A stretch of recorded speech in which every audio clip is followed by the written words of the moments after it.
Interesting Nobel story में आपका स्वागत है। पार्ट 111 पाखी का घर छोड़कर जाना। अरुण ने रेडी होकर पाखी को एक नज़र देखा जो अभी भी सो रही थी। उसकी आंख सुबह ही लगी थी। उसने झुककर पाखी के माथे को चूमा और वो फाइल लेकर चला गया। कुछ देर बाद जब पाखी की आंखें खुली तो उसने अपने बिखरे हुए वजूद को समेटकर बेड से उठी और उसने एक नज़र खुद को आईने में देखा। आज उसकी दुनिया बदल चुकी थी। उसने मांग को देखा जहां सिंदूर लगा था, पर आज वो सिंदूर उससे छीन रहा था। वो मंगलसूत्र जो उसके गले में था, एक बार फिर वो उसका दम घोट रहे थे। वो उन्हें खुद से अलग नहीं करना चाहती थी, पर वो मजबूर थी। मुंबई में ऋषभ पंछी का इंतजार कर रहा था। उसकी आंखें एकटक अपनी कैबिन के डोर पर टिकी थीं। तभी कैबिन का डोर ओपन हुआ। ऋषभ की आंखों में चमक आ गई, पर अगले ही पल सामने खड़े शख्स को देखकर आंखों की चमक इंतजार के कश्मकश में बदल गई। क्या हुआ? अभी तू स्माइल कर रहा था, मेरी शक्ल देखते ही तेरी स्माइल क्यों गायब हो गई? बोलते हुए रोनी थोड़ी देर के लिए रुका, फिर अपनी एक भौहें चढ़ाते हुए बोला, कहीं तू उसके आने का तो इंतजार नहीं कर रहा था और मैं आ गया। उद्धरण चिन्ह। ऋषभ ने अपने माथे पर 2 उंगली रख सहलाते हुए कहा, ऐसा कुछ नहीं है, तू कुछ ज्यादा ही सोच रहा है। उद्धरण चिन्ह। अच्छा, मैं ज्यादा सोच रहा हूं बेटा, तू झूठ बोल रहा है और ये तेरे चेहरे पर साफ साफ दिख रहा है। उद्धरण चिन्ह। रोनी ने जैसे ही अपनी बात खत्म की तभी एक बार फिर कैबिन का डोर ओपन हुआ। दोनों ने उस ओर देखा, सामने पंछी खड़ी थी। एक बार फिर ऋषभ के चेहरे के भाव बदल गए। रोनी ने ऋषभ को घूर कर देखा और मन ही मन खुद से बोला, झूठा कहीं का। रोनी काम का बहाना करके कैबिन से निकल गया। प्लीज सीट, ऋषभ ने अपने सामने पड़ी चेयर की तरफ इशारे करते हुए पंछी से कहा। दिल्ली में अरुण एक बार फिर उसी जगह आया था जहां वो कल इशिता से मिला था। इशिता अरुण के सामने खड़ी उस फाइल को देख रही थी। डाइवोर्स पेपर पर पाखी के साइन देखकर वो सरकास्टिकली मुस्कुराए। वो फाइल बंद कर अरुण के करीब आए और उसके चेहरे पर अपने हाथ फेरते हुए बोली, माय लव, तुमने ये इतनी जल्दी कर दिया। मैंने तो सोचा भी नहीं था तुम इतनी जल्दी पाखी के साइन इन पर पेपर ले आओगे। तुम्हारा ये अंदाज मुझे अच्छा लगा। उद्धरण चिन्ह।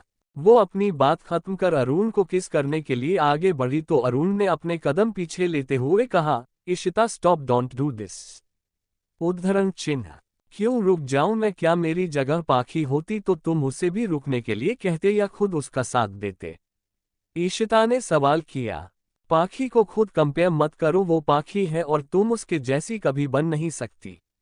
अरुण ने रुडली कहा, मुझे उसके जैसा बनना भी नहीं है, because I am Ishita Mehra.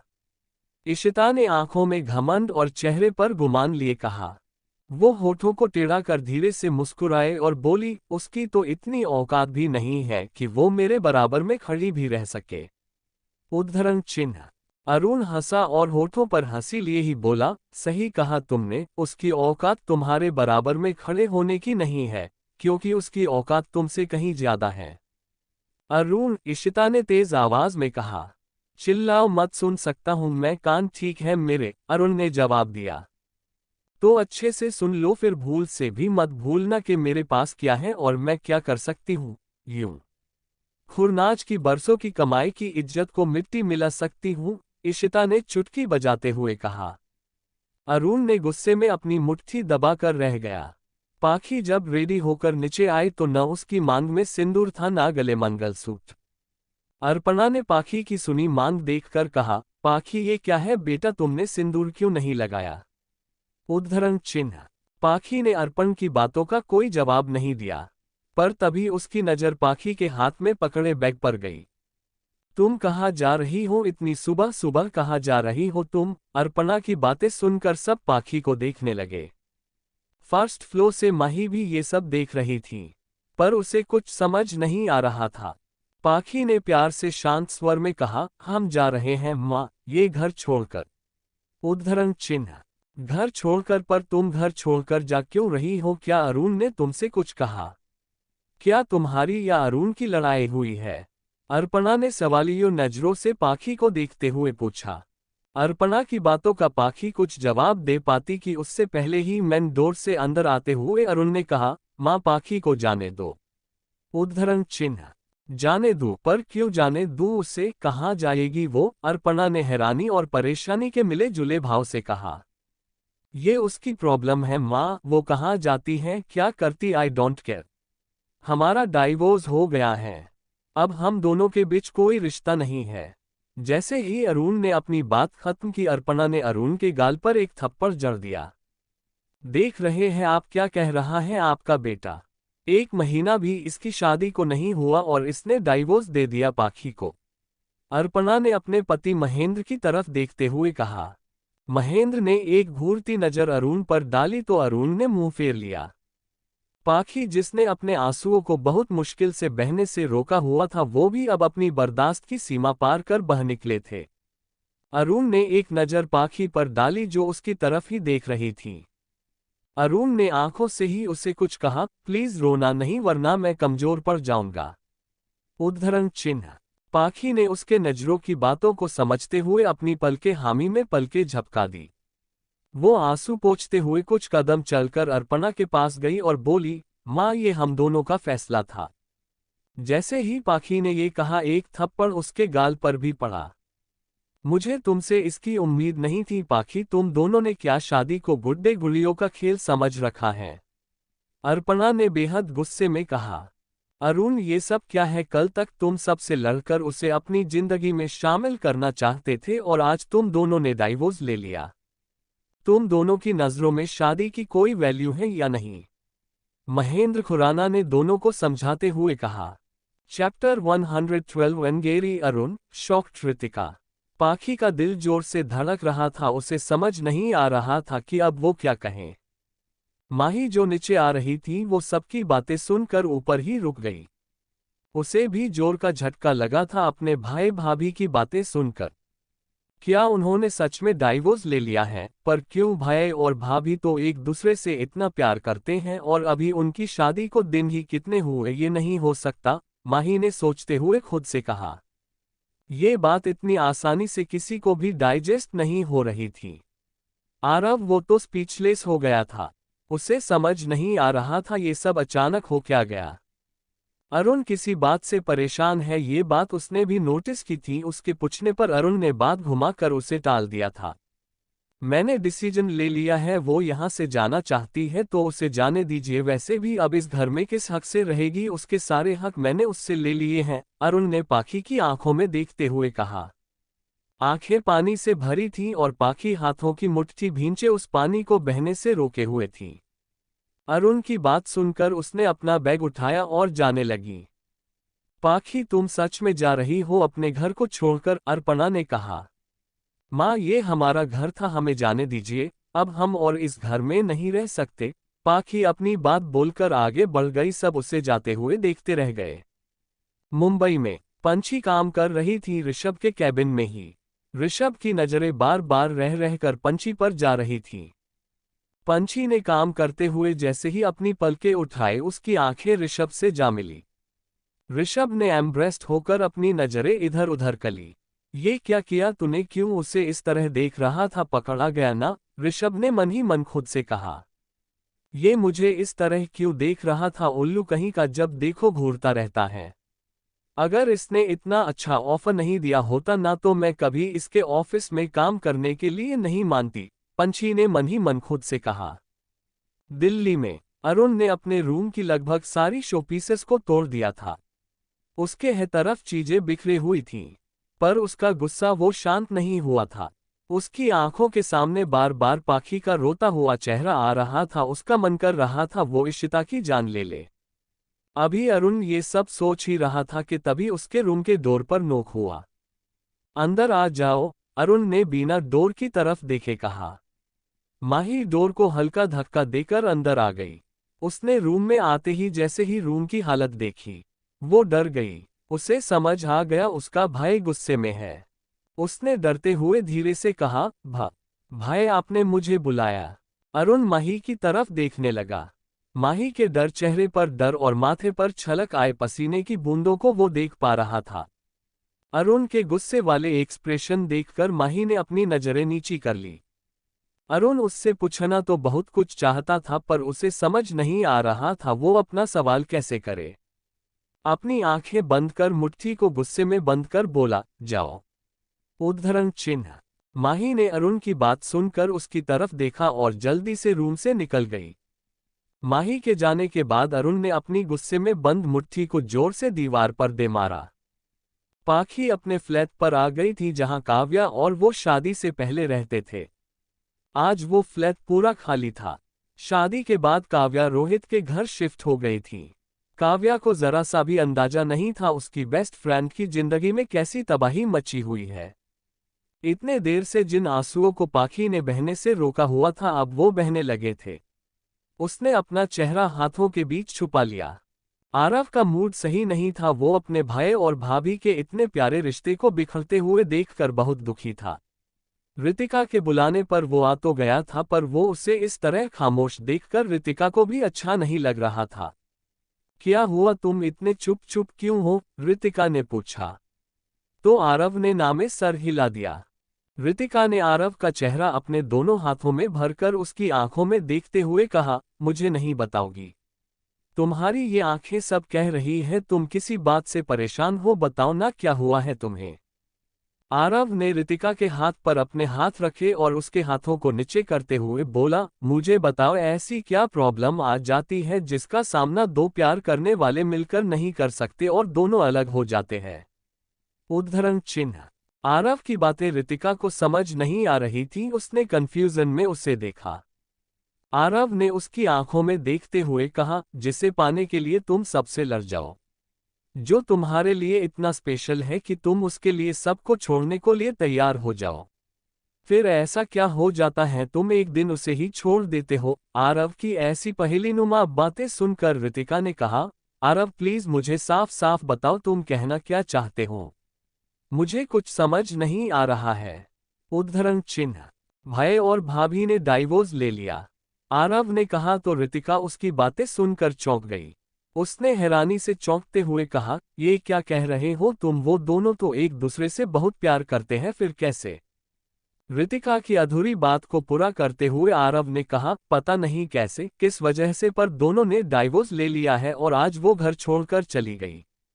उद्धरण चिन्ह।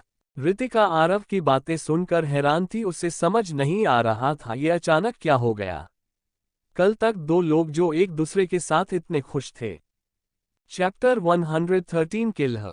मुंबई में काम करते हुए कब सुबह से शाम हो गई ऋषभ को पता नहीं चला।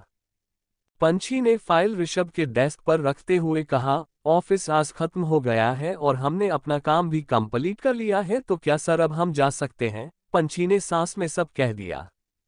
नहीं तुम नहीं जा सकती अभी, ऋषभ ने लैपटॉप में नजरें गड़ाए हुए ही कहा। पर क्यों नहीं जा सकती हूं मैं? पंछी ने आंखें छोटी करते हुए पूछा। क्योंकि तुम मेरी असिस्टेंट हो और अभी मुझे एक मीटिंग में जाना है, तो तुम मेरे साथ चल रही हो, बिना असिस्टेंट के मीटिंग कैसे करूंगा? ऋषभ की बात सुनकर पंछी ने मन ही मन खुद से कहा, ये बॉस है या मेरा ऑनर जो मुझ पर ऐसे हुक्म चला रहा है? ऋषभ को देखते हुए एक फीकी हंसी होठों पर लाकर पंछी ने कहा, ठीक है मैं बाहर वेट कर रही हूं, आपका जब काम हो जाए तो बता देना। मेरा काम हो गया है, तुम ये फाइलें लो और रेडी रहो, मैं 2 मिनट में आ रहा हूं। इस बार भी ऋषभ की नजरें लैपटॉप में ही थीं। पंछी फाइल लेकर चली गईं। पंछी के कैबिन से निकलते ही ऋषभ ने डोर की तरफ देखा और स्माइल करने लगा। दिल्ली में पाखी सोफे पर ही बैठी सर पीछे सोफे से टेक लगाए सो रही थी। उसकी आंखें खुली तो अंधेरा हो चुका था। उसने खुद को संभाला और उठकर खड़ी हुई। लिविंग रूम के ही पड़े अपने बैग को उसने रूम में ले जाकर रख दिया और अपने बाबा की तस्वीर के सामने खड़ी होकर उन्हें देखते हुए बोली, बाबा जब भी हमें लगता अब सब सही हो गया, तभी सब बिखर क्यों जाता है?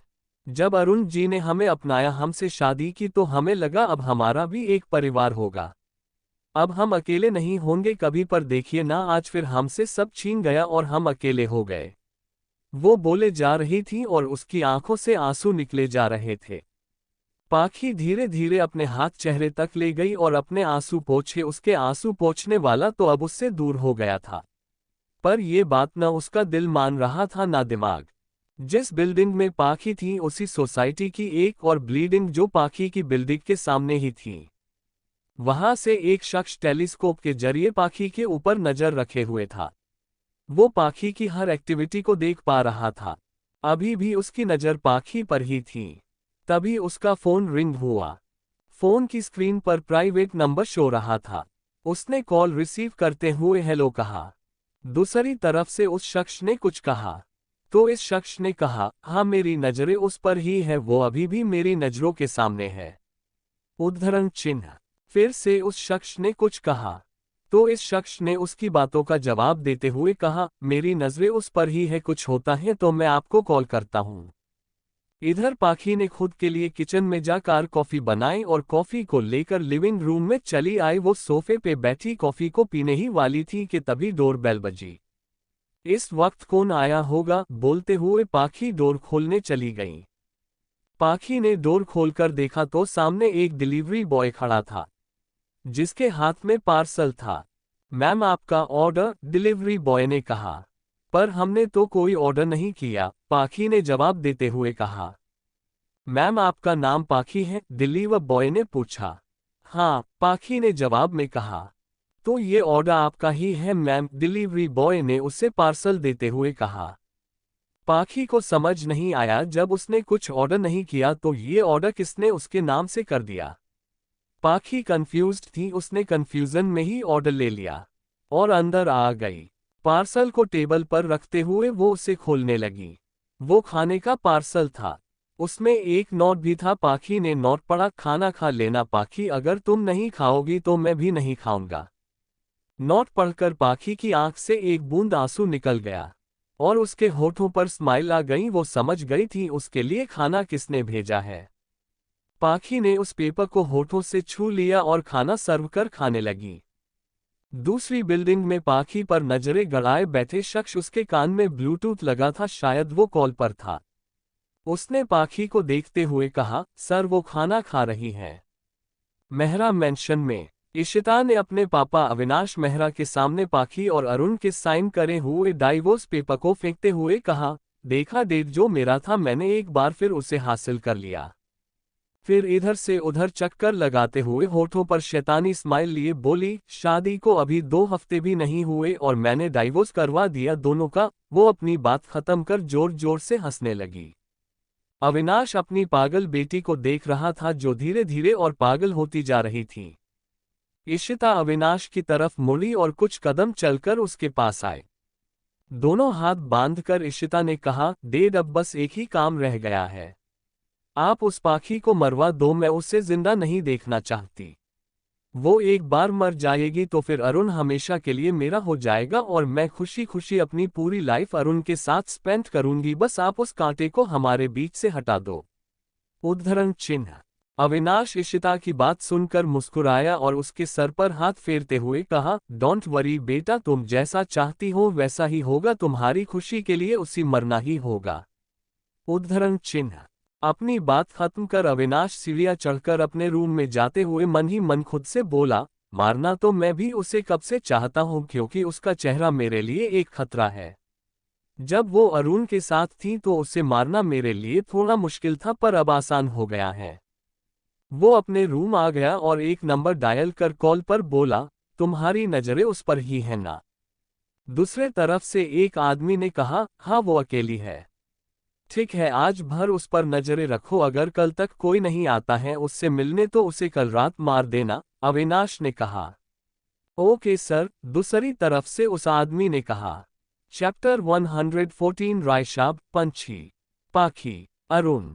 अरुण बेड पे लेटा था पर उसकी आंखों में नींद नहीं थी। वो सोच रहा था कैसे इन सब से निकला जाए। इशिता ने अरुण के लिए चारों तरफ से रास्ते बंद कर दिए थे, उसके पास इशिता की बात मानने के अलावा और कोई ऑप्शन नहीं था। अरुण उठकर बालकनी में गया और एक सिगरेट होठों के बीच रख जलाकर कर उसके कश लेने लगा। अरुण को स्मोकिंग करना बिल्कुल पसंद नहीं था, पर आज वो इतना ज्यादा स्ट्रेस में था कि उसे इसका सहारा लेना पड़ रहा था। उधर पाखी भी अपने बेड पर लेटी थी, उसकी आंखें छत की सीलिंग को देख रही थीं। उसके सामने कुछ दिन पहले से लेकर अब तक के सभी मोमेंट आ रहे थे। वो समझने की कोशिश कर रही थी आखिर ऐसी कौन सी वजह थी जो अरुण इतना मजबूर है।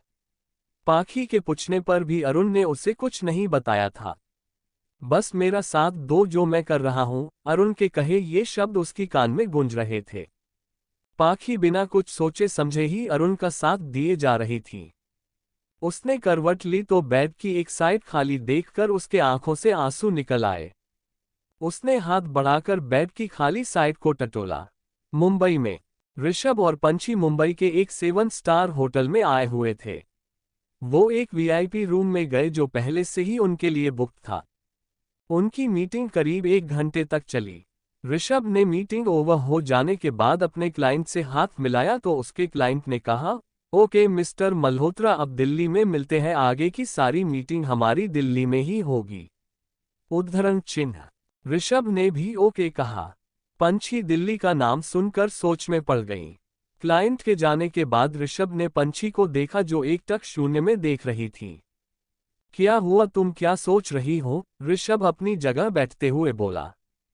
पंछी की तंद्रा ऋषभ की आवाज सुनकर टूट गई थी तो उसने सेंस में आते हुए कहा, आप दिल्ली जा रहे हैं क्या?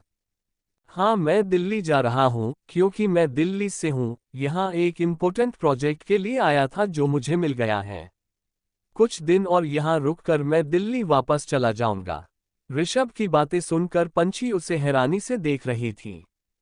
ऋषभ पंछी का रिएक्शन देखकर समझ गया कि वो क्या सोच रही है। तुम यही सोच रही होगी ना, जब मैं यहाँ से जाने वाला हूँ तो मैंने तुम्हें हायर क्यों किया? ऋषभ ने पंछी से नजरें मिलाते हुए पूछा। देखो पंछी, मैं तुम्हें यही सजेस्ट करूंगा, तुम अपनी जॉब मत छोड़ना। तुम एक अच्छी एम्प्लॉय हो, अपना काम अच्छे से करना जानती हो। तुम दिल्ली में भी मेरी बतौर असिस्टेंट काम कर सकती हो। ऋषभ ने पंछी के हाथ पर अपना हाथ रख उसे समझाते हुए कहा। ऋषभ की बात सुनकर पंछी ने खोए हुए अंदाज में कहा, पर माँ नहीं मानेगी, वो मुझे कभी दिल्ली जाने की परमिशन नहीं देंगी। उद्धरण चिन्ह। तो तुम उन्हें भी अपने साथ ले चलो, तुम दिल्ली में शिफ्ट हो जाओ। मेरी कंपनी एप्लॉज की पूरी रिस्पॉन्सिबिलिटी उठाती है। कंपनी सभी एम्प्लॉय को फ्लैट अलॉट करती है।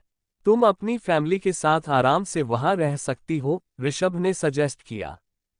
ऑफर अच्छा है आपका, पर माँ दिल्ली जाना ही नहीं चाहती। मैंने पहले भी कई बार कोशिश की है दिल्ली जाने की, पर उन्होंने कभी परमिशन ही नहीं दी। पंछी ने सारी बातें समझाते हुए कहा। पर क्यों? दिल्ली में ऐसा क्या है जो तुम्हारी माँ तुम्हें नहीं जाने देना चाहती वहां? ऋषभ ने उसकी आंखों में देखते हुए एक और सवाल किया। वो हम पहले दिल्ली में ही रहते थे, जब मैं बहुत छोटी थी तब डेड के एक्सीडेंट में एक्सपायर होने के बाद माँ ने दिल्ली ही छोड़ दिया और हमें लेकर मुंबई आ गई। पंछी ने ऋषभ से नजरें मिलाते हुए कहा। क्या बस यही वजह है दिल्ली ना जाने की? ऋषभ ने कन्फर्मेट किया। मुझे तो यही पता है, पंछी ने कंफ्यूजन में जवाब दिया। तुम एक बार बात करना इस बारे में अपनी माँ से, क्या पता इस बार वो मान जाए। ऋषभ ने सलाह देते हुए कहा। नहीं, मुझे पता है वो नहीं मानेंगी। पंछी ने नजरें नीची करती हुए कहा। क्या मैं बात करूं तुम्हारी माँ से? ऋषभ ने कहा और मन ही मन खुद से बोला, पंछी तुम्हें मेरे साथ दिल्ली तो चलना ही पड़ेगा। पता तो चले ऐसा क्या है जो सबसे छुपा है। उद्धरण चिन्ह। अब ज्यादा मत सोचो, डिनर कर लो, ऋषभ ने कहा। तो पंछी ने हाँ में सर हिला दिया। पंछी खा रही थी और खाते हुए सोच रही थी। ऋषभ खाते हुए पंछी को ही देख रहा था। इतना सा भी डिफरेंस नहीं है, उसने खुद से ही कहा। पंछी खाने में इतनी बिजी हो गई थी कि उसे ध्यान ही नहीं था कि उसके मुंह के पास खाना लगा है। ऋषभ ने जब ये देखा तो पंछी की तरफ हाथ बढ़ा दिए।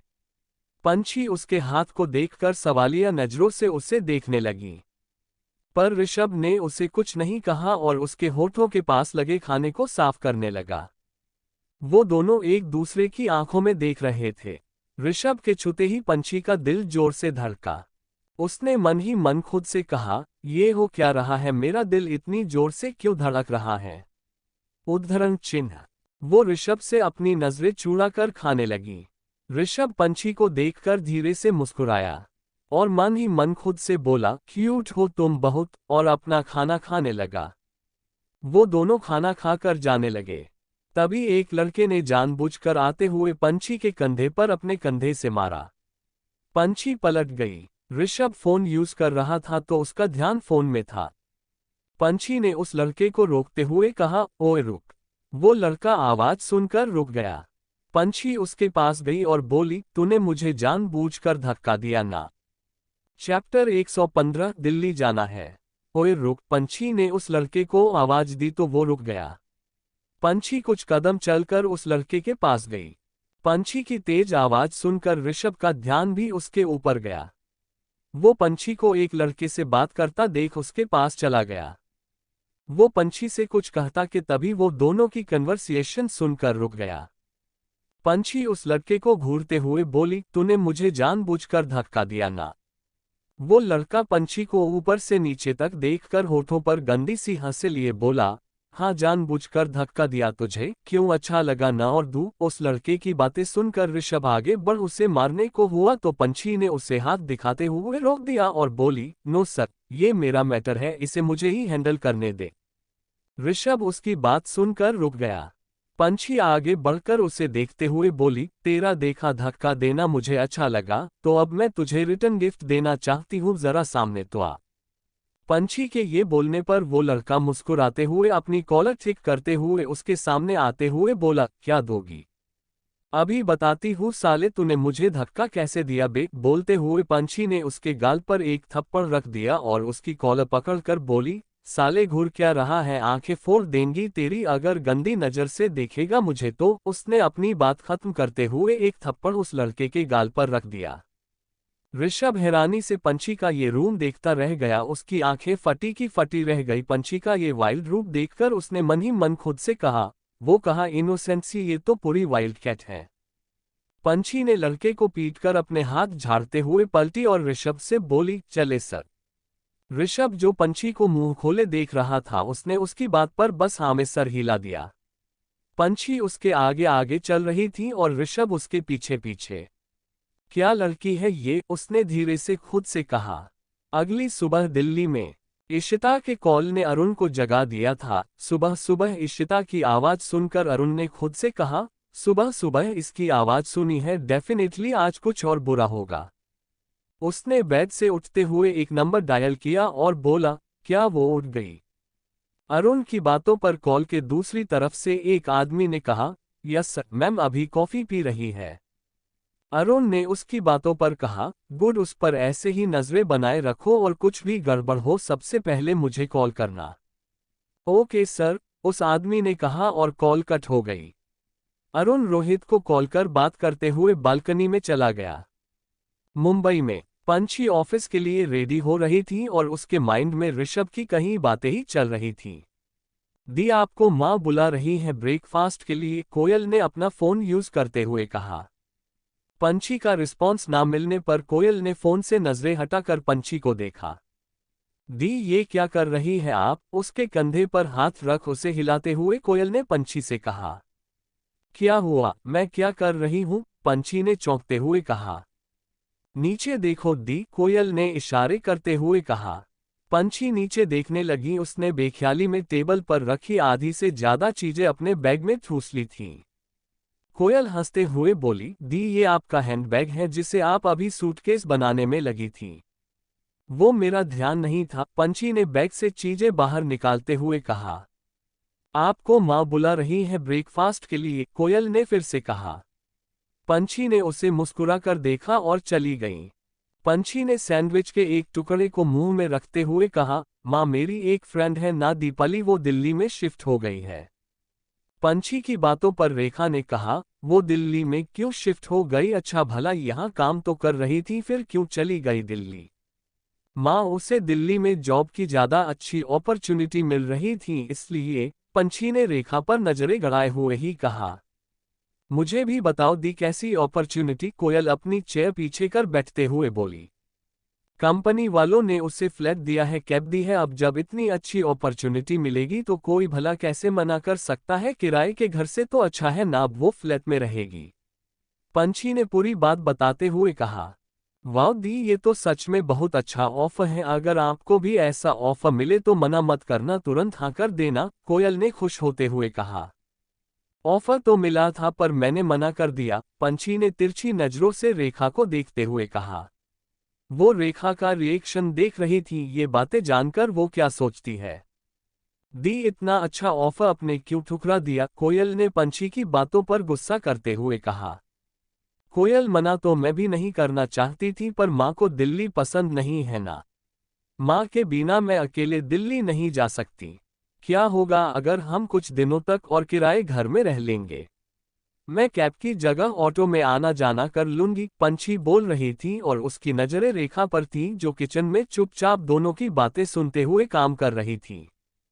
कोयल ने पंछी की बातों पर कहा, मतलब अभी हमें कुछ और दिन इस किराए के घर में रहना होगा। पता नहीं कब हम एक अच्छी सूटेबल लाइफ जिएंगे। बोलते हुए वो उठी और अपना बैग लेते हुए बोली, मैं तो यही बोलूंगी दी, अगर नेक्स्ट टाइम ऐसा ऑफर मिले तो प्लीज छोड़ना मत, कम से कम इस किराए के घर से तो छुटकारा मिलेगा। ओके बाय दी, बाय माँ, मैं कॉलेज जा रही हूँ। बोलते हुए कोयल चली गई। पंछी ने भी अपना बैग उठाते हुए कहा, माँ मैं भी जा रही हूँ। पंछी ने अभी तक कोयल और रेखा को नहीं बताया था कि उसके घर को ऋषभ ने खरीद लिया है। रेखा दोनों के जाने के बाद किचन काउंटर से टिककर खड़ी हो गई और सोचते हुए खुद से बोली, क्या करूं मैं? दिल्ली वापस कैसे जा सकती हूं? सालों पहले जिस वजह से मैंने दिल्ली छोड़ा था, कहीं वो सबके सामने आ जाए। दिल्ली में दोपहर का समय। पाखी किचन में खाना बना रही थी पर उसका ध्यान खाने की जगह अपनी लाइफ में चल रही परेशानियों पर था। पाखी अपनी ही सोच में गुम थी जब बेल बजी। बेल की आवाज सुनकर वो अपने सेंस में आई। वो हाथ में पकड़ी करछी को काउंटर पर रखकर डोर खोलने चली गई। उसने जैसे ही डोर खोला वो हैरान रह गई। Chapter 116 you are only mine. Pakhi ने जैसे डोर ओपन किया, सामने काव्या को देखकर चौंक गई। काव्या का चेहरा गुस्से से भरा था, वो गुस्से में तमतमाई हुई ही पाखी को साइड कर अंदर आ गई। पाखी, इतना कुछ हो गया और तुमने हमें बताया तक नहीं। तुमने इतनी जल्दी हमें पराया कर दिया। काव्या गुस्से में मुंह फेरे बोल रही थी। पाखी उसका गुस्सा देखकर मुस्कुराए और उसके पास आकर उसके सामने खड़ी हो गई। काव्या ने पाखी को एक नज़र देखकर मुंह फेर लिया। पाखी ने प्यार से उसका चेहरा अपनी तरफ कर लिया। काव्या उसकी आंखों में देख रही थी। नाराज हो हमसे? पाखी ने उसकी आंखों में देखते हुए कहा। तो काव्या ने उसकी बातों पर मुंह बनाते हुए कहा, बात मत करो तुम हमसे। वो बोलते हुए बाहर गई और अपना सूटकेस अंदर ले आई। पाखी ने उसे बैग के साथ देखकर कहा, ये क्या है, तुम यहाँ रहने आए हो? तो तुम्हें क्या लगा तुम्हें ऐसी सिचुएशन में अकेला छोड़ देंगे हम? काव्या ने पाखी की बातों पर बिना उसकी तरफ देखे कहा और बैग एक तरफ रखकर सोफे पर बैठकर बोली, अगर माही हमें नहीं बताती तो हमें कभी कुछ पता ही नहीं चलता, क्योंकि तुम तो कभी हमें ये बताने वाली नहीं थी। काव्या बहुत गुस्से में थी। पाखी उसकी बातें सुनकर बोली, तुम्हारी जिंदगी की अभी नई नई शुरुआत हुई है, ऐसे में हम कैसे तुम्हें अपनी परेशानियों में उलझा लेते। उद्धरण चिन्ह। तुम्हारे साथ इतना कुछ हो गया पाखी, तुम्हें दुखी देखकर हम कैसे खुश रहते? काव्या ने पाखी की बातों पर कहा तो पाखी ने कहा, तुम्हें किसने कहा हम दुखी है? अब झूठ बोलने की जरूरत नहीं है, तुम्हारा ये चेहरा बता रहा है तुम जीजू से दूर रहकर कैसी हो। चेहरा देखो अपना पीला पड़ा हुआ है। काव्या ने पाखी के चेहरे की तरफ इशारे करते हुए उसकी बातों पर कहा। काव्या की सभी बातों को इग्नोर कर पाखी ने कहा, हमें लगता है तुम्हें चले जाना चाहिए, तुम्हें अपनों के साथ रहना चाहिए। उद्धरण चिन्ह। पाखी की बातें सुनकर काव्या भड़कते हुए बोली, अपनों के साथ ही हूं, तुम हमें भले ही पराया समझो पर हमारे लिए तुम दोस्त ही नहीं हमारी बहन भी हो। उद्धरण चिन्ह। काव्या की दलीलों के सामने पाखी ने हार मान ली थी। ऑफिस में रोहित अरुण के सामने बैठा था और उसे घूर रहा था। अरुण लैपटॉप में उंगलियां चला रहा था। मैं कुछ पूछ रहा हूं, तुझे सुनाई दे भी रहा है या नहीं? रोहित ने गुस्से में कहा। रोहित के सवालों से फ्रस्ट्रेट होकर अरुण ने लैपटॉप बंद करते हुए कहा, क्या जानना चाहता है तू? पाखी को डाइवोर्स देकर मैं खुश हूं। बोलते हुए वो रुका, फिर तेज आवाज से बोला, पल पल मर रहा हूं मैं उससे दूर होकर जिसे अपनी लाइफ में शामिल करने के लिए इतना कुछ किया। उससे दूर होने की मैं सपने में भी नहीं सोच सकता था, पर मेरी मजबूरी है कि मुझे उससे दूर होना पड़ रहा है। अरुण की बातें सुनकर रोहित अपनी जगह से उठ गया था। वो उसके पास आकर बोला, तो बताना मुझे, ऐसी क्या मजबूरी है तेरी कि तुझे उसे डाइवोर्स देना पड़ा, जिसके अंदर तेरी जान बसती है। ऐसी क्या मजबूरी आ गई, तुझे अपनी ही जान को खुद से दूर करना पड़ा। उद्धरण चिन्ह। रोहित की बातें सुनकर अरुण उससे अपनी नजरें चुराते हुए बोला, मैं नहीं बता सकता यार, मैं नहीं कर सकता शेयर। उद्धरण चिन्ह। अरुण की आवाज में दर्द था और अफसोस भी। नहीं बता सकता, पर क्यों नहीं बता सकता? मुझे जानना है, किसी और को नहीं, कम से कम मुझे तो बता, रोहित ने जिद करते हुए पूछा। अरुण ने गुस्से में कहा, कुछ बातें ऐसी होती है जिसे हम किसी से शेयर नहीं कर सकते। उद्धरण चिन्ह। अरुण की बातों पर रोहित कुछ कहता कि तभी मयंक आया। वो दोनों को सीरियस देखकर एक तरफ शांत खड़ा हो गया। अरुण ने कहा, क्या पेपर तैयार है? मयंक ने हाथ में पकड़े पेपर्स उसकी तरफ बढ़ा दिए। अरुण ने उसके हाथ से पेपर लेकर कहा, जाओ। अरुण के बोलने पर मयंक चला गया। मयंक के जाते ही अरुण पेपर देखने लगा। वो हर पन्ना पलट रहा था और उसे अच्छे से चेक कर रहा था। रोहित ने उसे इतना फोकस्ड देखकर उसके हाथ से पेपर छीनकर पढ़ने लगा। पेपर पढ़ते हुए रोहित की भौहें तन गई। उसने अरुण की तरफ पेपर देखते हुए कहा, ये सब क्या है तू ये करने जा रहा है? हाँ, मुझे ये करना ही होगा, रोहित की बातों पर अरुण ने कहा। तो रोहित ने कहा, ऐसी क्या मजबूरी है तेरी कि तुझे ये करना पड़ रहा है? उद्धरण चिन्ह। अरुण ने रोहित की बातों पर उसके कंधे पकड़ उसे समझाते हुए कहा, देख अभी मैं तुझे कुछ समझा नहीं सकता, मुझे थोड़ा टाइम दे, मैं सब ठीक कर दूंगा। उद्धरण चिन्ह।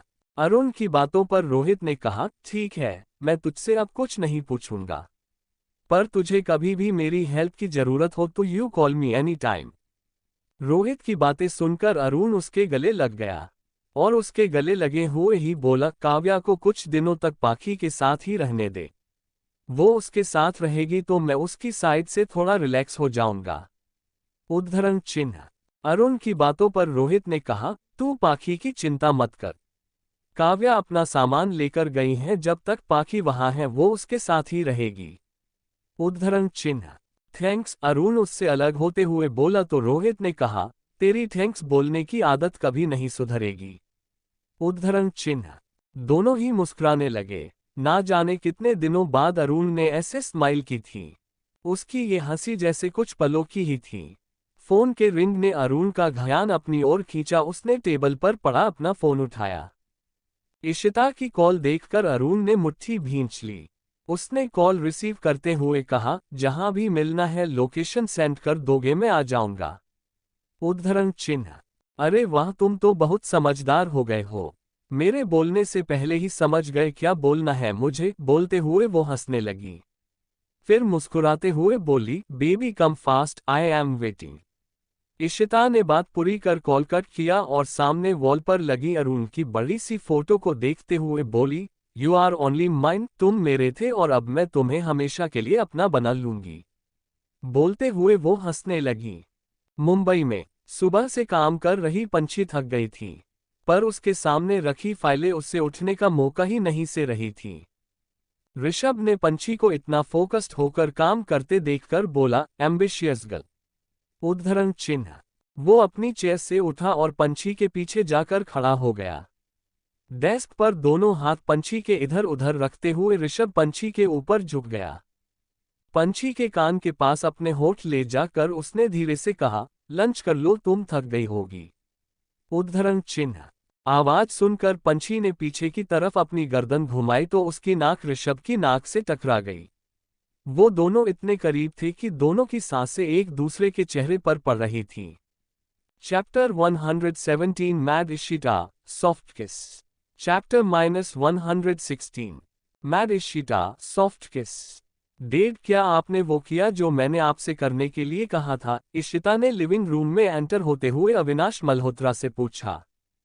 अविनाश ने प्यार से उसके सर पर हाथ रखते हुए कहा, डोंट वॉरी, हो जाएगा, तुम अपनी शादी की तैयारी करो। उद्धरण चिन्ह। नहीं डेड, पहले आप उस कांटे को हटाए मेरे रास्ते से, फिर मैं अपनी नई जिंदगी की शुरुआत करूंगी, इशिता ने चेहरे पर गुस्सा लिए कहा। ओके बेटा, आज ही हो जाएगा, अविनाश ने उसकी बातों पर कहा। प्रॉमिस कि आज वो मर जाएगी? इशिता ने एक्साइटेड होते हुए पूछा।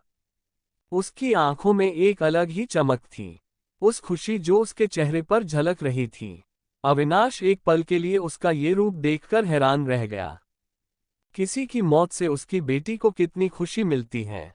ओके डेड बाय, मैं अरुण से मिलने जा रही हूँ, इशिता ने अविनाश के गले लगते हुए कहा। अपनी बोलते हुए वो चली गई।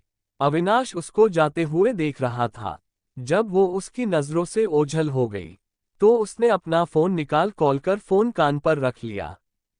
दूसरी तरफ से कॉल रिसीव होते ही अविनाश ने गुस्से में कहा, तुमने तो कहा था इस मेडिसिन को लेने के बाद उसकी हेल्थ में इंप्रूवमेंट आएगी। हाँ सर, ये मेडिसिन बहुत ही यूजफुल है, दूसरी तरफ से एक आदमी ने डरते हुए कहा। उसकी हेल्थ में कोई सुधार नहीं है, उसका पागलपन और बढ़ता जा रहा है। पर सर ये कैसे हो सकता है, उस मेडिसिन को लेने के बाद बहुत सारे पेशेंट ठीक हो गए हैं।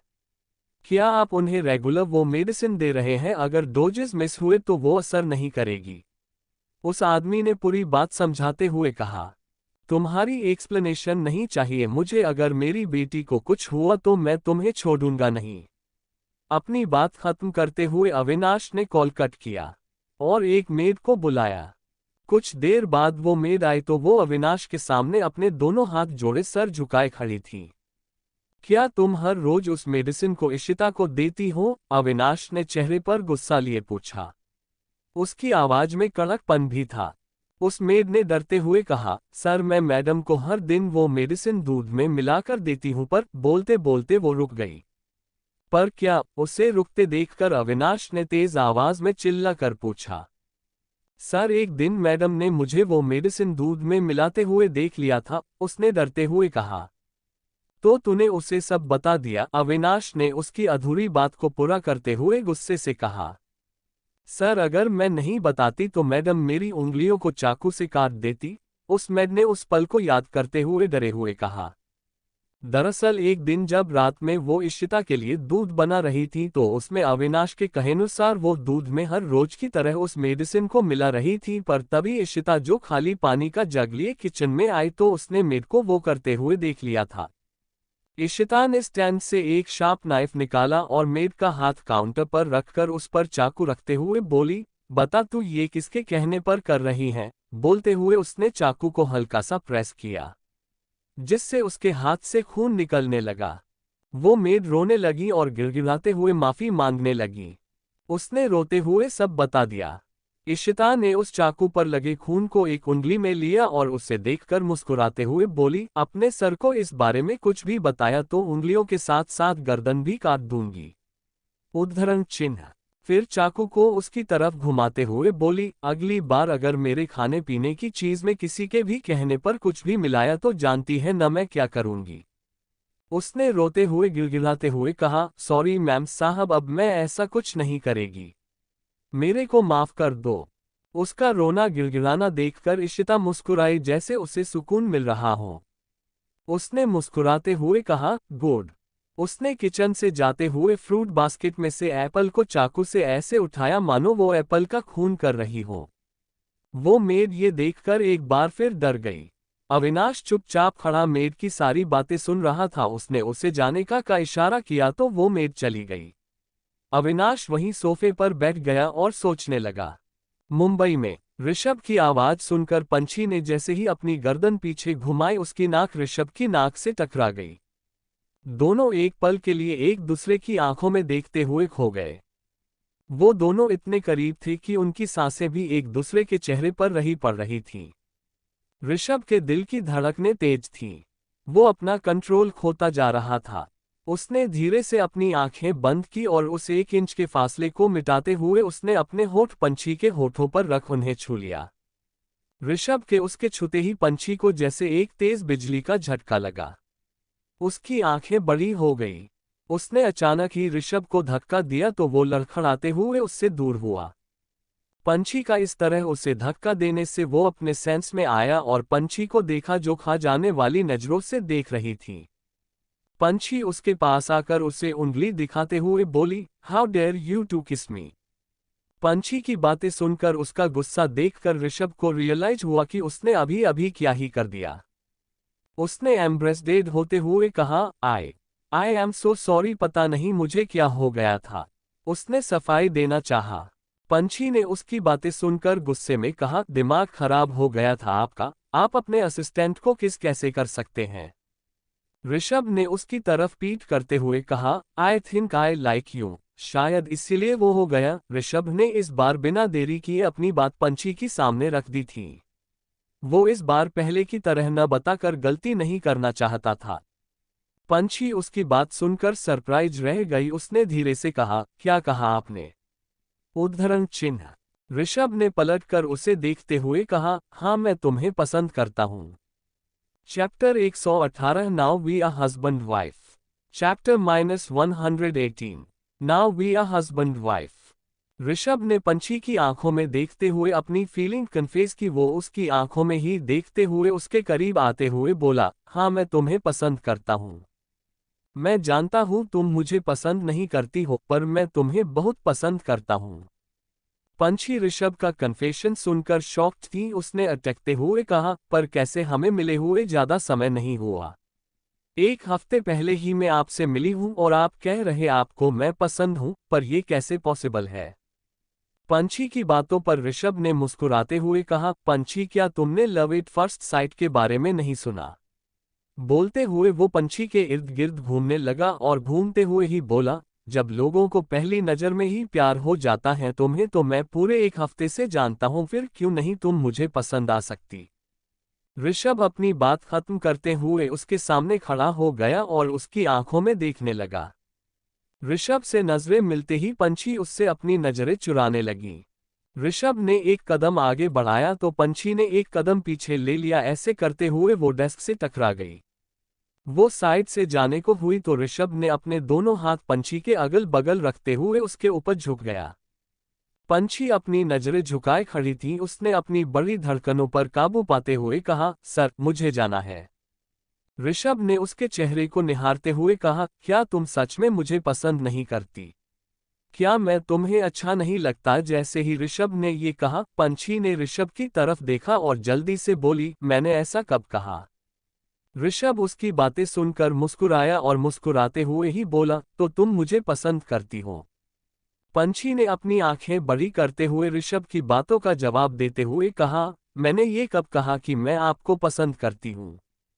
पंछी की ये बात सुनकर ऋषभ कंफ्यूज्ड हो गया। उसने सवालिया से उसे देखा और वैसे ही देखते हुए बोला, तो तुम कहना क्या चाहती हो? तुम मुझे पसंद नहीं करती? ना पसंद भी नहीं करती तो आप अच्छे लगते हैं मुझे। पंछी ने ऋषभ की बात को बीच में ही काटते हुए कहा।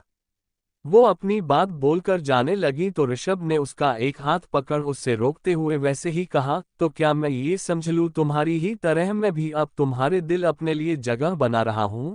ऋषभ की बात सुनकर पंछी ने धीरे से कहा, हम्म। पंछी के हम्म कहते ही धीरे धीरे ऋषभ के हाथों से उसका फिसल गया और पंछी भागते हुए उसके कैबिन से निकल गई। दिल्ली में एक बार फिर अरुण और इशिता आमने सामने खड़े थे। अरुण ने कहा, मुझे वो फोटोज चाहिए। ओह बेबी तुम इतना पैनिक क्यों हो रहे हो? मैं तब तक कुछ नहीं करूंगी जब तक तुम मेरी बात मानते रहोगे, इशिता ने होठों पर शैतानी मुस्कुराहट लिए कहा। अरुण ने अग्रेसिव होते हुए कहा, मान तो ली मैंने तुम्हारी सारी बात, पाखी को डाइवोर्स दे दिया, उसे घर से निकाल दिया, तुमसे शादी कर रहा हूं। ये सब तो तुमने अच्छे से किया, अब बस आज और इंतजार कर लो, कल हमारी शादी है, उसके बाद मैं तुम्हें खुद वो फोटोज शादी के तोहफे के रूप में दूंगी विद नेगेटिव। इशिता ने अरुण की बात बीच में ही काटते हुए उसकी बातों का जवाब देते हुए कहा। अरुण ने इशिता की बातों पर कहा, ठीक है, मैंने पेपर्स रेडी करवा लिए हैं, हमारे साइन करने की जरूरत है, फिर हम लीगली हस्बैंड वाइफ होंगे। वाओ यार, एक ही तो दिल है मेरा, कितनी बार जीतोगे तुम? तुम्हारी यही अदा तो मुझे बहुत पसंद है, कितनी जल्दी समझ जाते हो तुम मुझे क्या चाहिए। मुझसे ज्यादा तो तुम एक्साइटेड लग रहे हो। बोलते हुए उसने प्यार से अरुण को देखा और मुस्कुराए वो उसके पास आकर उसके गले लग गई। इस बार अरुण ने उसे दूर नहीं किया, बस गुस्से में अपनी मुट्ठी कसकर बंद कर ली। तो अब हम साइन करें? अरुण ने अपना गुस्सा दबाते हुए खुद को कंट्रोल करते हुए कहा। अरुण की बात सुनकर इशिता उससे अलग हुई। उसने अरुण के हाथ से पेपर लिए और उन्हें देखकर कहा, वैसे तो मैं कल शादी करना चाहती थी सबके सामने, पर तुमने पहली बार खुद से पहल की और तुम्हारी खुशी के लिए कुछ भी हम आज अभी यहीं इसी टाइम शादी करेंगे, इशिता ने खुशी से स्माइल करते हुए कहा। अरुण ने उसकी तरफ पेन बढ़ा दिया। गाड़ी की बोनेट पर पेपर रखकर इशिता ने उस पर साइन किया। उसने साइन कर पेन अरुण की तरफ बढ़ा दिया। अरुण ने उसके हाथ से पेन लेकर बिना किसी झिझक के पेपर पर साइन कर दिया। इशिता ने अरुण को साइन करते देखकर कहा, now we are husband wife. उद्धरण चिन्ह। अरुण इशिता की बातों पर बस मुस्कुराकर रह गया। अरुण ने पेपर लेते हुए पूछा, तुम इसे अपने पास रखोगी या मैं अपने पास रखूं? उद्धरण चिन्ह। मैं इसे रख लेती हूं, जब हमारी शादी कोर्ट में रजिस्टर हो जाएगी तब हम एक बहुत ग्रैंड पार्टी देंगे और सबको इनवाइट करेंगे, और उस पार्टी में ही हम अपनी शादी की अनाउंसमेंट करेंगे। उद्धरण चिन्ह। इशिता बोले जा रही थी और अरुण उसके पागलपन को देख रहा था। अरुण ने इशिता का हाथ पकड़ उसकी आंखों में देखते हुए कहा, अब तो तुम भी मिसेज खुराना बन गई हो, तो क्या तुम अब भी माही की? नहीं अरुण, मैं ऐसा कुछ नहीं करूंगी। मुझे तुम चाहिए थे, तुम मिल गए। कल मैं तुम्हें वो सारे फोटोज नेगेटिव के साथ दे दूंगी, इशिता ने अरुण की बातों का जवाब देते हुए सॉफ्ट टोन में कहा। उसने अपनी बात खत्म करते हुए अरुण को एक बार फिर हक कर लिया।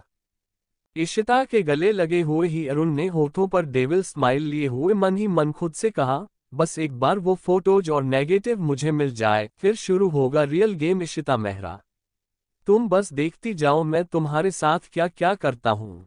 तुमने मुझसे पाखी को अलग किया, मुझे ब्लैकमेल किया, मैं तुमसे वो सब छीन लूंगा जो तुम्हें प्यारा है। उद्धरण चिन्ह। चैप्टर 119 पाखी और काव्या किडनैप होना। चैप्टर -119 पाखी और काव्या किडनैप होना। पंछी अभी भी ऋषभ की कई बातों के बारे में सोच रही थी।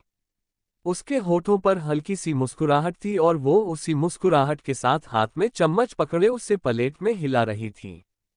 कोयल उसे खोए हुए देखकर बोली, दी और कितना चम्मच हिलाओगी, बेचारी प्लेट में भी छेद हो जाएगा। उद्धरण चिन्ह।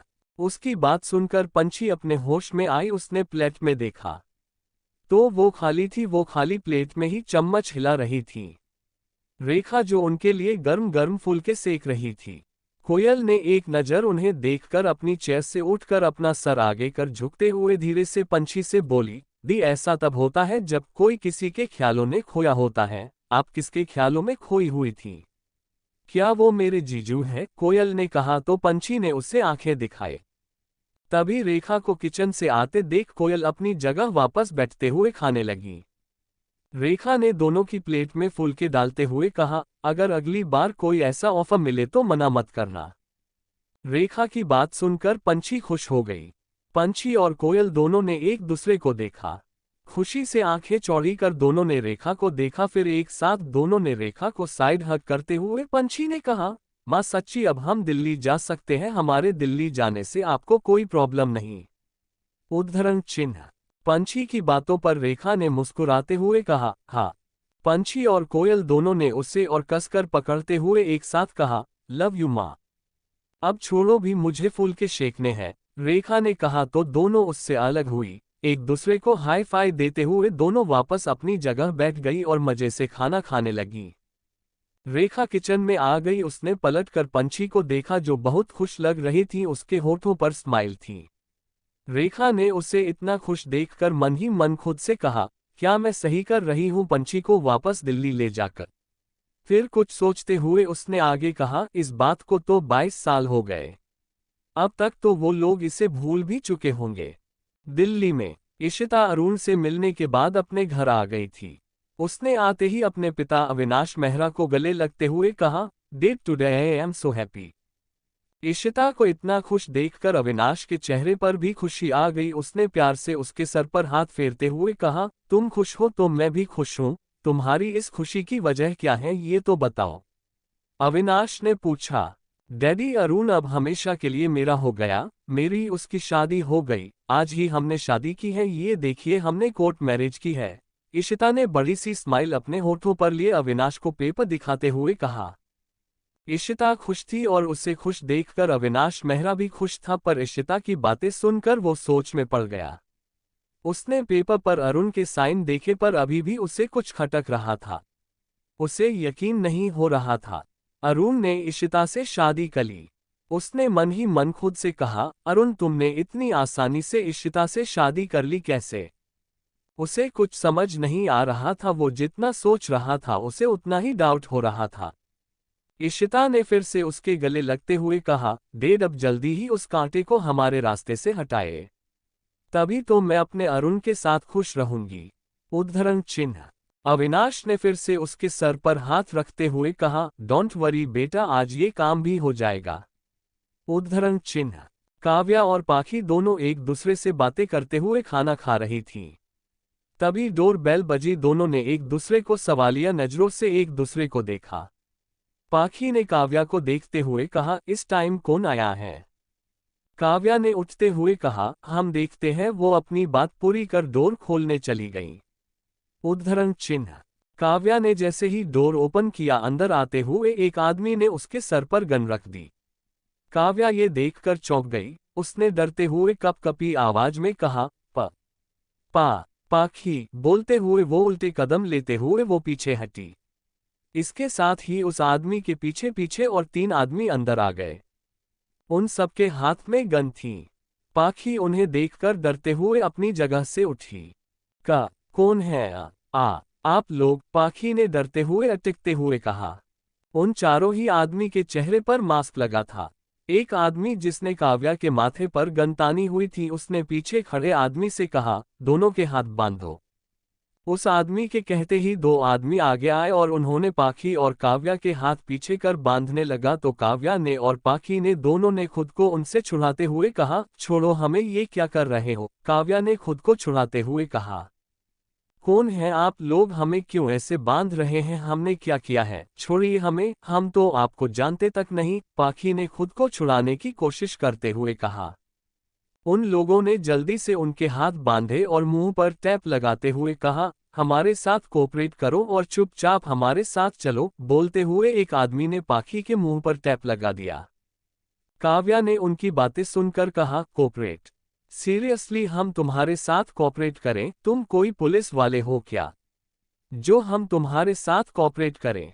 सरेआम हमारा किडनैप कर रहे हो और बोल रहे हो कोऑपरेट करें। जैसे ही काव्या ने अपनी बात खत्म की, उसके मुंह पर भी एक आदमी ने टेप लगा दिया। उसकी आवाज उसके मुंह में ही घुटकर रह गई। दोनों ने आंखें चौड़ी कर एक दूसरे को देखा और तभी आंखों के सामने अंधेरा छा गया। 2 आदमियों ने पाखी और काव्या के आंखों पर पट्टी बांध दी। Chapter 120। Guilt, feelings, emotion. Guilt, feelings, emotion. Avinash ने अपने आदमी से कॉल कर कहा, उसे मार दो। उसके आदमी ने अविनाश की बातों पर कहा, हमने उस लड़की पर नजर रखा हुआ था, आपके इंस्ट्रक्शन का वेट कर रहे थे पर आप लेट हो गए, अब हम उसे नहीं मार सकते हैं। उस आदमी की बातें सुनकर अविनाश ने कहा, अब क्यों नहीं मार सकते तुम उसे? अविनाश बोल ही रहा था कि तभी उसकी बात को बीच में ही काटते हुए उस आदमी ने कहा, क्योंकि उसका किडनैप हो चुका है। व्हाट? अविनाश ने चौंकते हुए कहा। उस आदमी ने अपनी बात को जारी रखते हुए कहा, हाँ सर, उस लड़की का किडनैप हो गया है अभी थोड़ी देर पहले ही। कौन थे वो लोग? अविनाश ने सवाल किया। हमने उनका चेहरा नहीं देखा, उनके चेहरे मास्क से ढके थे, उस आदमी ने जवाब देते हुए कहा। पता करो किसने उसका किडनैप किया है, अविनाश ने ऑर्डर देते हुए कहा। उस आदमी से बात करने के बाद अविनाश सोच में पड़ गया। उसने सोचते हुए खुद से कहा, मेरे अलावा और कौन है जो उसे मारना चाहता है? उसने खुद से ही सवाल किया। इधर पाखी और काव्या को वो किडनैपर्स शहर से दूर गुड़गांव ले आए थे। दोनों के आंखों से जब पट्टी हटाई गई तो दोनों ने खुद को अनजान जगह देखा। पाखी ने नजरें चारों तरफ घुमाते हुए कहा, ये कौन सी जगह है? काव्या ने भी चारों ओर देखते हुए कहा, आई थिंक ये कोई पुरानी बंद फैक्ट्री लग रही है। उद्धरण चिन्ह। दोनों ने सामने खड़े उन 4 आदमियों को देखा और उन्हें देखकर बोली, कौन हो तुम लोग? हमें यहाँ क्यों लाए हो? तभी एक आदमी ने अपने चेहरे से मास्क उतारा और उसे देखकर पाखी और काव्या दोनों की आंखें फैल गई। दोनों ने शॉकन रिएक्शन से कहा, चिराग तुमने हमारा किडनैप किया? पर क्यों? चिराग ने अपने हाथों से ग्लव्स निकालते हुए कहा, सॉरी मैम, मुझे ऑर्डर मिले थे आपको किडनैप करने के। पर तुम्हें किसने ऑर्डर दिया हमें किडनैप करने के लिए? तुम तो अरुण जी के लिए काम करते हो ना? पाखी ने हैरानी से पूछा। हाँ, जिनके लिए काम करता हूँ उन्होंने ही मुझे आपको किडनैप करने के लिए कहा है, चिराग ने उसकी बातों का जवाब दिया। पर क्यों जीजू, हमारा किडनैप क्यों करवाएंगे? काव्या ने सवाल किया। चिराग ने एक गहरी सांस लेते हुए जवाब दिया, आप दोनों पर आज हमला होने वाला था, उसने दोनों को देखते हुए कहा, फिर अपनी नजरें काव्या से हटाकर पाखी पर स्टेबल करते हुए कहा, आपको आज मारने की साजिश की गई थी। पर हमें कोई क्यों मारेगा? हमने किसी का क्या बिगाड़ा है? पाखी ने कंफ्यूज्ड होते हुए सवाल किया। चिराग ने उसकी बातों का जवाब देते हुए कहा, सॉरी मैम, बट मैं आपको इसके आगे और कुछ नहीं बता सकता। दिल्ली में आपको खतरा था, इसलिए यहाँ लाना पड़ा। आप कुछ दिन तक अब यहाँ आराम से रह सकती हैं, यहाँ पर आपकी जरूरत का सारा सामान है। चिराग की बातें सुनकर पाखी ने एक बार फिर से चारों तरफ देखा। वहां फर्स्ट फ्लोर पर कुछ रूम दिख रहे थे जिनकी लाइट ऑन थी। हल्की सी झलक देखकर ही पाखी बता सकती थी उस हिस्से को अभी अभी रेनोवेट करवाया गया है। चिराग ने अपनी नजरें काव्या पर डालते हुए कहा, आपको यहाँ लाना पड़ा क्योंकि आप मैम के साथ थीं। काव्या ने हाथ आगे कर इशारे करते हुए उसे आगे बोलने से मना किया, जैसे वो सब समझ गई हो। चिराग ने फिर कहा, अगर आप जाना चाहती हैं तो हम आपको घर छोड़ देते हैं। काव्या ने थोड़ा रूड होते हुए कहा, हम कहीं नहीं जा रहे, जब तक पाखी यहाँ है हम भी यहीं रहेंगे। काव्या की बातें सुनकर चिराग ने कहा, आप लोगों ने खाना नहीं खाया था ना, आप दोनों खाना खा ले। चिराग की बातों पर काव्या ने कहा, कैसे खाते हम खाना, तुम हमें खाने के बीच में से ही उठा लाए थे। बोलते हुए वो पाखी की तरफ देखकर मुस्कुराने लगी। हाँ, भूख तो बहुत लगी है हमें भी, पाखी ने अपने पेट पर हाथ रखते हुए कहा। खाना आपके रूम में रखवा दिया गया है, आप लोग खाना खा ले। चिराग बात पूरी कर चला गया। चलो पाखी, पहले पेट पूजा करते हैं, बाद में कोई काम दूजा करते हैं। काव्या बोलते हुए पाखी के साथ ऊपर की तरफ जाने लगी। चिराग ने बाहर आकर किसी को किया। कॉल रिसीव होते ही चिराग ने कहा, क्या तूने उन्हें बताया? दूसरी तरफ से मयंक ने कहा, नहीं अभी नहीं बताया। चिराग ने उसे समझाते हुए कहा, मयंक, इससे पहले सर को कहीं और से पता चले उन्हें तुम खुद ही सच बता दो। मयंक ने चिराग की बातों का जवाब देते हुए कहा, मैं कल कोशिश करूंगा उन्हें बताने की। तुम्हें ये करना ही होगा। माही की कॉल डिटेल मैंने अभी तक उन्हें दी नहीं है, पर मैं ज्यादा देर तक उसे अपने पास भी नहीं रख सकता। अच्छा होगा कल तुम मेरे उन्हें ये देने से पहले ही सच बता दो। चिराग की बातें सुनकर मयंक ने धीरे से हम्म कहा। चिराग से बात करने के बाद मयंक सोचने लगा। उसने अभी तक माही को इस बारे में नहीं बताया था कि अरुण उसकी कॉल डिटेल्स निकलवा रहा है। मयंक और चिराग दोनों ही अरुण के लिए काम करते थे, ऐसे में दोनों की ही अच्छी दोस्ती हो गई थी। इसीलिए जब अरुण ने चिराग को माही की कॉल डिटेल्स निकालने के लिए कहा और उसने जब कॉल डिटेल्स निकलवाई तो उसमें मयंक का नंबर देखकर चौंक गया। जब चिराग ने मयंक से इस बारे में बात की तो मयंक ने उसे सब सच सच बता दिया।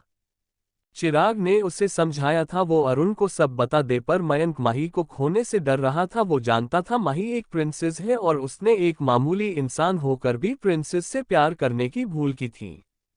उसे डर था कहीं उसके और माही के बीच का ये फासला उसे हमेशा के लिए माही से दूर न कर दे। वो माही से इतना प्यार करने लगा था कि अब उसके बिना वो जीने की सोच भी नहीं सकता था। मयंक ये सारी बातें सोच रहा था, जब अरुण को उसके और माही के प्यार के बारे में पता चलेगा तो वो कैसा रिएक्ट करेगा, कहीं उसे माही से दूर ना कर दे। मयंक की आंखों से पानी की कुछ बूंदें निकलकर उसके गाल पर आ गई। तभी फोन के रिंग होने की आवाज उसके कानों में गई। उसने फोन देखा तो डिस्प्ले पर प्रिंसेस नाम फ्लैश हो रहा था। उसने अपने आंसू पोंछे और कॉल रिसीव करते हुए बोला, कैसी हो प्रिंसेस, क्या तुमने खाना खाया? वो थोड़ी देर के लिए सब भूलकर माही से बातें करने लगा। शायद ये आखिरी बार हो, ये सोचकर वो उससे ढेर सारी बातें करने लगा। दूसरी तरफ मुंबई में अगली सुबह जब पंछी ऑफिस आए तो उसके चेहरे पर अलग ही चमक थी। उसकी खुशी उसके होठों पर भी बिखरी हुई थी। ऋषभ उसका शाइनिंग चेहरा और उसके गुलाबी होठों की स्माइल देखकर उसके भी होठों पर स्माइल आ गई। पूरा दिन दोनों ने अच्छे से काम किया।